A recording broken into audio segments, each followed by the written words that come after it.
नमस्कार। आपका अखबार के इस अंक में आपका स्वागत है। मैं हूं प्रदीप सिंह। किसी विद्यार्थी से परीक्षा से पहले अगर आप पूछें कि क्या संभावना है उसकी परीक्षा में पास फेल होने की, कैसे नंबर आने की, और उसका उत्तर ये हो कि या तो पास हो जाएंगे या फेल हो जाएंगे, तो उस विद्यार्थी के बारे में आपकी क्या धारणा बनेगी, ये मुझे बताने की ज़रूरत नहीं है, आप अच्छी तरह से समझ सकते हैं। इसी तरह से राजनीति जो है, ख़ास तौर से चुनावी राजनीति, इसमें जो भी जाता है, बड़ी पार्टी हो, छोटी पार्टी हो, नई पार्टी हो, पुरानी पार्टी हो, नया नेता हो, पुराना नेता हो, एक चीज़, एक गुण उसमें होना और एक तत्व होना बहुत ज़रूरी है कि वो इटर्नल ऑप्टिमिस्ट हो, यानी अति आत्मविश्वासी हो।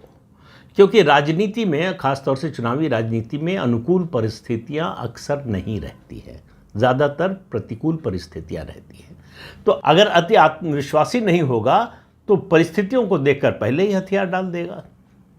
तो एक नई पार्टी बनी है बिहार में, आपने भी सुना होगा, Prashant Kishor, political strategist, political manager, जो भी आप नाम देना चाहें, अब पार्टी के अध्यक्ष हो गए हैं अपनी पार्टी के। उन्होंने अपनी पार्टी बना ली है। उन्होंने कहा कि बहुत दिन हो गया जो है कोच का काम किए हुए, अब मुझे मैदान में उतरना चाहिए खिलाड़ी बनकर। तो खिलाड़ी बनकर मैदान में कोच साहब उतर गए। उनसे उनकी पार्टी की संभावना के बारे में पूछा गया, 2025 के विधानसभा चुनाव के बारे में। तो उनका जवाब था, या तो पूर्ण बहुमत से सरकार बनेगी या 4-5 सीटों पर सिमट जाएंगे। अब राजनीति में, चुनावी राजनीति में होने के लिए दूसरा गुण जो आवश्यक है वो है आत्मविश्वास। अगर नेता में आत्मविश्वास नहीं है तो फिर उसके चुनावी राजनीति में सफल होने की तो संभावना बहुत, मतलब कोई चमत्कार हो जाए तो अलग बात है, वरना सामान्य परिस्थितियों में बिल्कुल नहीं होती। और पॉलिटिकल स्ट्रेटजिस्ट जो व्यक्ति रह चुका हो वो इस तरह का सार्वजनिक बयान दे, ये समझ से परे है। इससे समझ में आता है कि कोच होना एक बात है और खिलाड़ी होना दूसरी बात है। जैसे ही आप, मैं क्रिकेट की बात कर रहा हूँ, किसी भी खेल की बात कर सकते हैं, जैसे ही आप ड्रेसिंग रूम से निकलकर चुनाव के मैदान में कदम रखते हैं, सब कुछ बदल जाता है। तो प्रशांत किशोर के लिए सब कुछ बदल चुका है। तो वो जिस तरह की बातें कर रहे हैं उससे, और जो भी हो, उनकी पार्टी का भविष्य क्या होगा, उस चुनाव में नतीजा क्या होगा, ये सब मुझे नहीं मालूम है। मुझे एक बात जो नज़र आ रही है कि उनमें आत्मविश्वास की भारी कमी है। और जनता, जो मतदाता है, ऐसे नेता को तो बिल्कुल पसंद नहीं करती। जिसको अपने पर ही भरोसा नहीं हो उस पर जनता भरोसा क्यों करेगी? सवाल उसके मन में आता। अगर आप मतदाता हैं, बिहार के मतदाता हैं इस मामले में, तो आपके मन में सवाल आएगा कि अरे भैया, जब ये खुद ही इनको विश्वास नहीं है कि जीतेंगे कि नहीं, तो हम इनको क्यों जिता दें? तो एक समस्या तो उनकी ये है। वैसे समस्याएं उनकी बहुत सारी हैं। समस्याएं उनकी ये हैं कि उनसे कई, ये प्रेस कॉन्फ्रेंस में जो उन्होंने सवालों के जवाब में बातें कही, उसके आधार पर कह रहा हूँ। उन्होंने कहा कि सभी जातियों का थोड़ा थोड़ा वोट मेरे पास है। आप मतलब समझ रहे हैं इसका? इसका मतलब है कि जो मेन स्ट्रीम की पार्टीज़ हैं उनकी जूठन है मेरे पास, या जूठन शब्द ठीक न लगे तो कहिए कतरन है। तो कतरन से आप कपड़ा व्यापारी नहीं बन सकते और जूठन से आप भोजनालय नहीं चला सकते। लेकिन ये काम करने की सोच रहे हैं प्रशांत किशोर। तो उनके पास देखिए, एक तो कोई जनाधार नहीं है, ये उन्होंने खुद स्वीकार कर लिया कि जाति जो है वो सच्चाई है बिहार की राजनीति की, लेकिन जाति ही सच्चाई नहीं है। बिल्कुल सही बात कहा उन्होंने। कहा लोकसभा चुनाव में ये नहीं देखा, लेकिन आपको तो इस पर भी विश्वास नहीं है। आप कहते हैं कि हम जाति के आधार पर तो चुनाव लड़ ही नहीं रहे हैं। जाति के आधार पर सभी पार्टियां चुनाव लड़ती हैं, लेकिन सीधे सीधे जो जाति आधारित पार्टियां हैं उनको छोड़कर कोई कहता नहीं है, ये सार्वजनिक रूप से इसको स्वीकार नहीं करता। उसका कारण यह है कि उनको मालूम है कि जाति का ध्यान तो रखना ही पड़ेगा। सवाल जो जैसे अनुपात होता है ना, गृहिणियों को अच्छी तरह से पता होता है, या जो शेफ हैं उनको पता होता है कि किस भोजन में जो डिश बना रहे हैं उसमें कितना नमक ज़रूरी है। अगर आपको इसका अंदाज़ नहीं है तो आपका खाना कभी अच्छा नहीं बनेगा। तो इसी तरह से राजनीति में ज़रूरी है कि सार्वजनिक रूप से कौन सी बात कितनी कहें, कब कहें। तो ये जो संतुलन साधना होता है, ये जो माहिर राजनेता होते हैं वो कर पाते हैं। वैसे माहिर राजनेताओं से भी चूक होती है, वो भी कभी कभी ऐसा बयान दे बैठते हैं कि उन्हीं का नुकसान हो जाता है। तो प्रशांत किशोर को अभी ये सब गुण नहीं मालूम है। वो बता तो सकते हैं कोच के नाते कि ऐसी बॉल आए तो ऐसे खेलना, लेकिन अब तो सामने जो है, आप विकेट के सामने आप खड़े हैं और उधर से बॉल आने वाली है। तो अब वो कोचिंग का मैनुअल जो है वो तो ड्रेसिंग रूम में रह गया। अब उस समय की परिस्थिति के अनुसार आपको फैसला लेना है।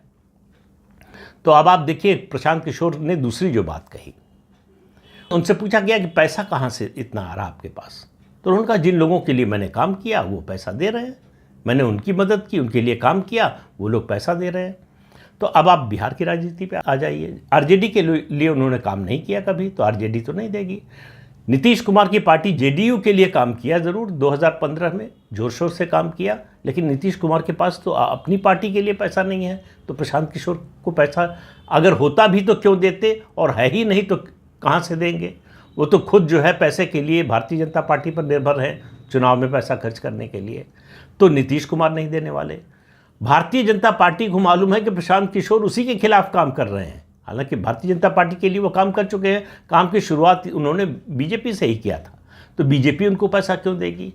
तो इसका मतलब है कि बिहार के जो मेन प्लेयर्स हैं 3, कांग्रेस का जिक्र इसलिए नहीं कर रहा हूँ कि बिहार में कांग्रेस न 3 में है न 13 में है, तो वो पैसा वैसा देने की बात छोड़ दीजिए। वो कितनी सीटों पर चुनाव लड़ पाएगी या लड़ेगी, या कितनी सीटें मिलेंगी गठबंधन में, ये भी अभी कुछ तय नहीं है।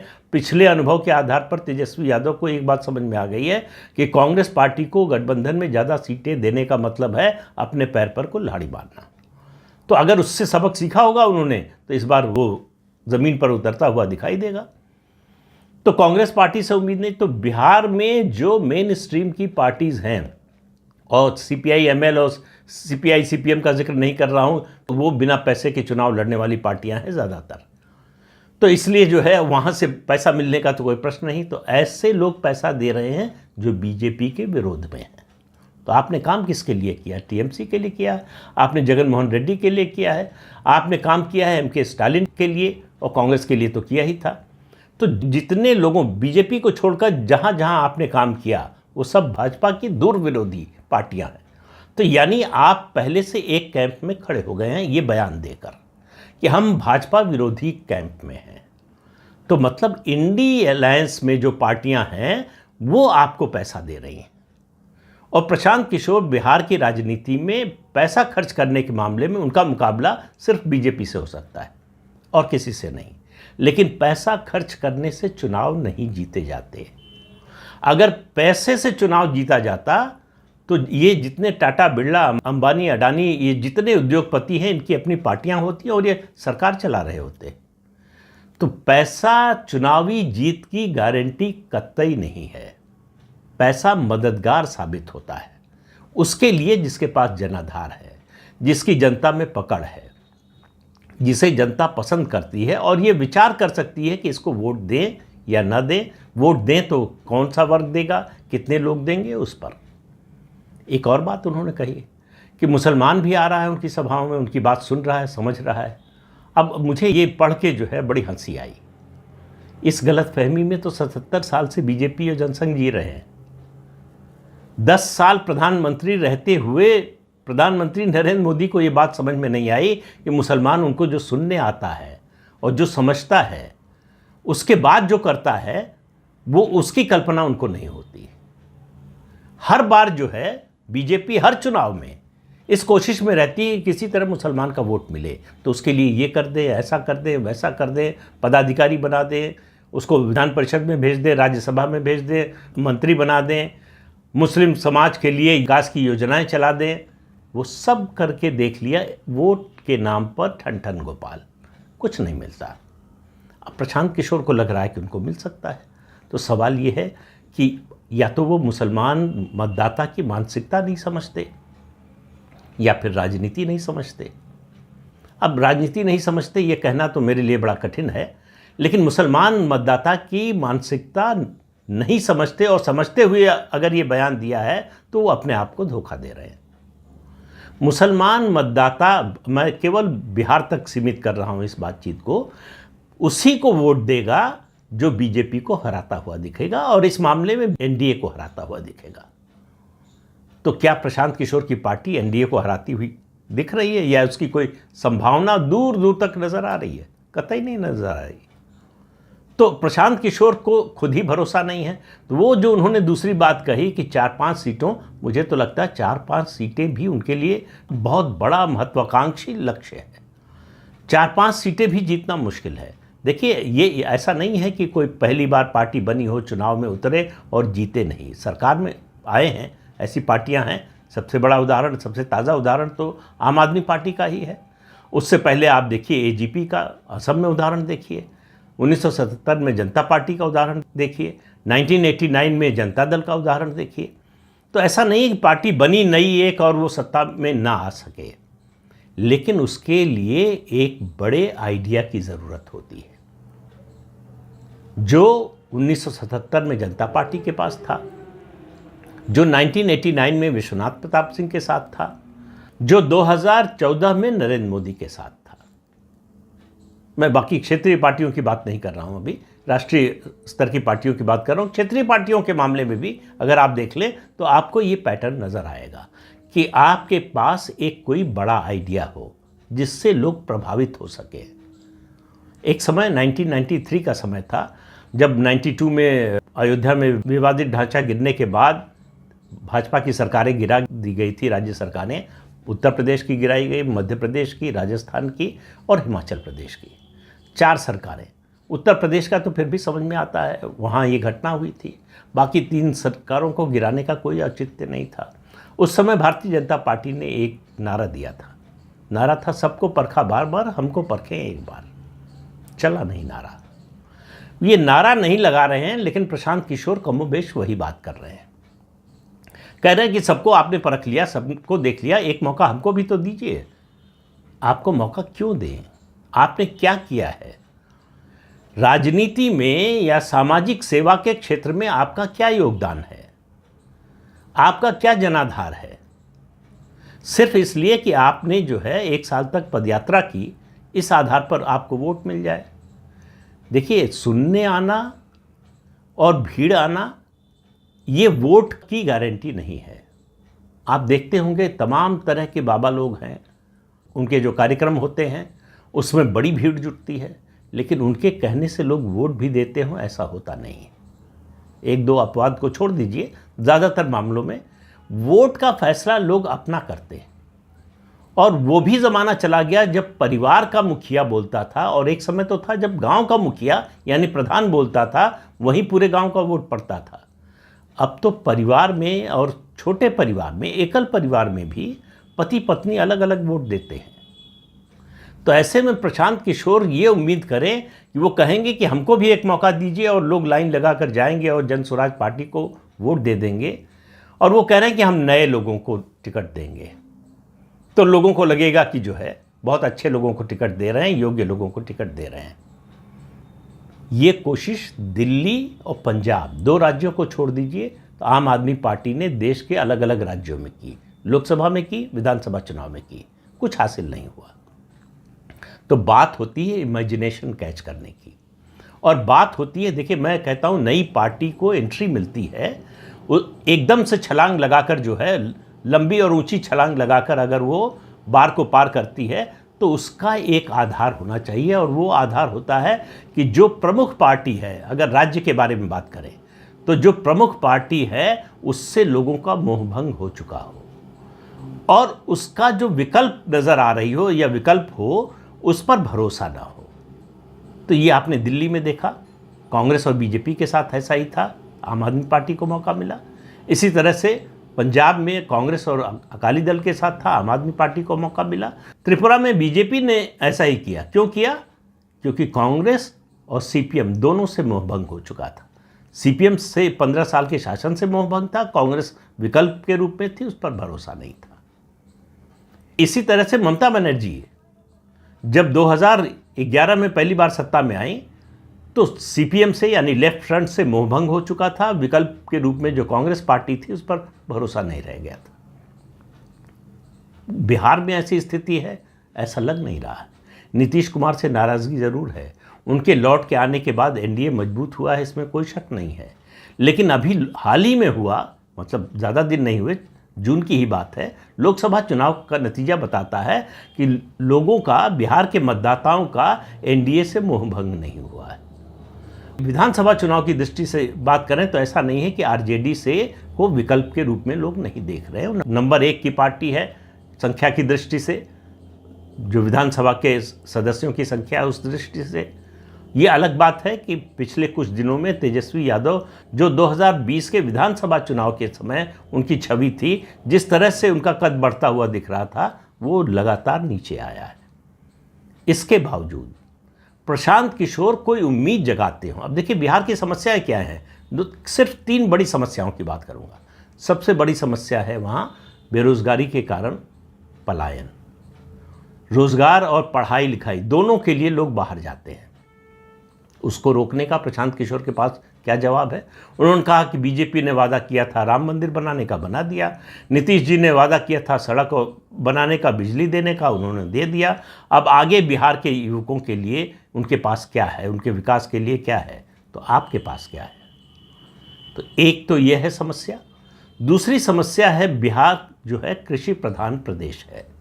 एग्रीकल्चर सबसे बड़ा उद्योग है वहाँ। एग्रीकल्चर में कोई इन्वेस्टमेंट ही नहीं आ रहा है, कोई नई टेक्नोलॉजी नहीं आ रही है।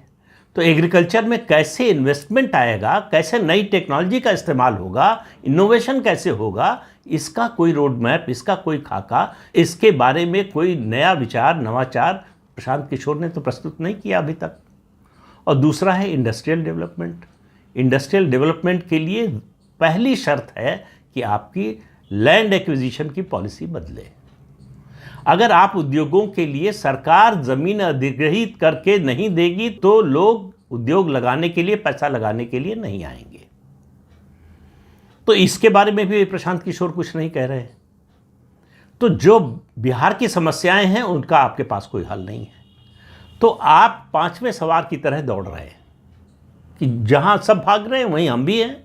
तो सबको आप दे रहे हैं, मतलब उस तरह का है कि भंडारा खुला है, सबको खाने को मिल रहा है, तो हमको भी थोड़ा दे दो भाई। तो थोड़ा वोट उनको भी चाहिए। उसके अलावा कोई नई बात लेकर आए हों। उन्होंने दरअसल ये अपनी पार्टी बनाकर चुनाव लड़ने का फैसला करके, अब मुझे लगता है कि अपनी जो क्षमताएं हैं, अपनी जो सीमाएं हैं, उनको उजागर कर दिया है। कि देखिए सुझाव देना बड़ा आसान होता है, और अपने देश में अगर क्रिकेट की बात करें तो क्रिकेट के एक्सपर्ट जो है करोड़ों में हैं लोग। जिसने हाथ में कभी बल्ला नहीं पकड़ा, गेंद नहीं पकड़ी, वो बताता है विराट कोहली को इस गेंद पर कैसे खेलना चाहिए, और वो बताता है कि बुमराह को ये गेंद कहाँ फेंकनी चाहिए थी, कैसे फेंकनी चाहिए थी। तो ये सलाह देना तो जो है बहुत आसान काम होता है। राय बहादुर बहुत लोग होते हैं। राय देना बड़ा आसान काम है क्योंकि उसमें आपका कुछ स्टेक पर नहीं है। लेकिन जब आप मैदान में उतरते हैं, चाहे वो खेल का मैदान हो, चाहे राजनीति का मैदान हो, तो सब कुछ बदल जाता है। अचानक आपको लगता है कि पूरी दुनिया ही बदल गई। अरे इस दुनिया को तो हम जानते ही नहीं थे। प्रशांत किशोर के साथ वैसा ही हो रहा है और होने वाला है।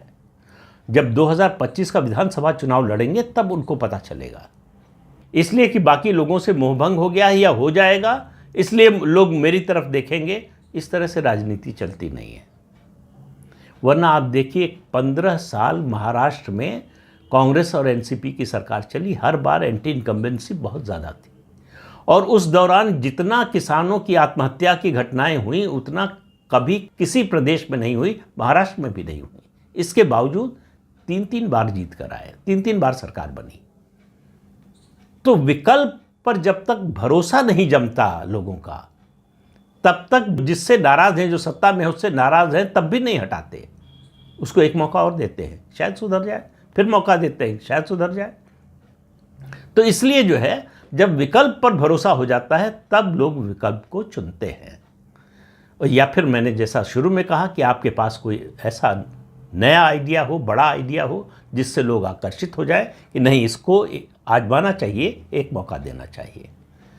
तो फ्रेश एयर अगर की तरह आप आए हैं राजनीति में, फ्रेश एयर लेकर, जैसे अरविंद केजरीवाल आए थे, एक समय वीपी सिंह थे, जनता पार्टी थी, फिर नरेंद्र मोदी आए 2014 में, बदलाव की झांकी दिखाकर कि हम आएंगे तो इस तरह का बदलाव करेंगे। प्रशांत किशोर उस तरह का कुछ कर पाने में, कुछ दिखा पाने में अभी तक सक्षम दिखाई नहीं दे रहे हैं। तो उनकी सारी उम्मीद इस बात पर लगी है कि ये मेला लुट जाएगा, मेले के दुकानदार हैं वो लुट जाएंगे, और जो तमाशबीन हैं प्रशांत किशोर जैसे, उनकी दुकान लगेगी, सजेगी और चलने लगेगी। तो मेला तो अभी लुटा नहीं है। जो दुकानदार हैं वो बैठे ही हैं, जो तमाशबीन हैं वो तमाशबीन ही रहेंगे, ऐसा दिखाई दे रहा है। कुल मिलाकर प्रशांत किशोर की जो भूमिका नज़र आ रही है वो एक वोट कटवा पार्टी की नज़र आ रही है। तय सिर्फ इतना होना है कि वो किसका वोट काटेंगे। वो संकेत जो दे रहे हैं, फंडिंग का संकेत दे रहे हैं, उससे लगता है कि एनडीए का वोट काटेंगे, लेकिन क्या वो आरजेडी, कांग्रेस और जो दूसरा गठबंधन है एनडी गठबंधन, उसका वोट नहीं काटेंगे? इसकी अभी कोई गारंटी नहीं है। पहले तो सवाल ये है कि उनके पास वोट कितना आएगा। वो जो ट्रेडिशनल पार्टीज़ हैं उनको तो रिप्लेस नहीं कर रहे हैं, नया वोट आ नहीं रहा है। तो जो एनडीए से नाराज़ होगा और जो इंडी गठबंधन से नाराज़ होगा, उन दोनों के कुछ कुछ वोट शायद उनको मिल जाएं। उसमें भी बड़ा हिस्सा मुझे लगता है कि जो निर्दलीय, जिनका अपना जनाधार है, क्षेत्र में पहचान है, ऐसे लोग ले जाएंगे। तो प्रशांत किशोर के हिस्से में क्या बचेगा ये कहना मुश्किल है, लेकिन उनकी पार्टी का असली नाम, वास्तविक नाम, व्यवहारिक नाम वोट कटवा पार्टी है। इससे ज़्यादा की हैसियत आज की तारीख में नज़र नहीं आ रही है। अब नवंबर में चुनाव होना है, उस समय तक कोई क्रांति हो जाए, कोई बहुत बड़ी घटना दुर्घटना हो जाए जिससे बदलाव हो जाए तो अलग बात है, लेकिन आज की परिस्थिति में उनकी स्थिति यही है। तो इस अंक में इतना ही। अगले अंक में फिर मिलेंगे किसी नए मुद्दे के साथ। तब तक के लिए अनुमति दीजिए। आपसे अनुरोध है कि ये चैनल देखिए, शेयर कीजिए, लाइक कीजिए और सब्सक्राइब ज़रूर कीजिए। नमस्कार।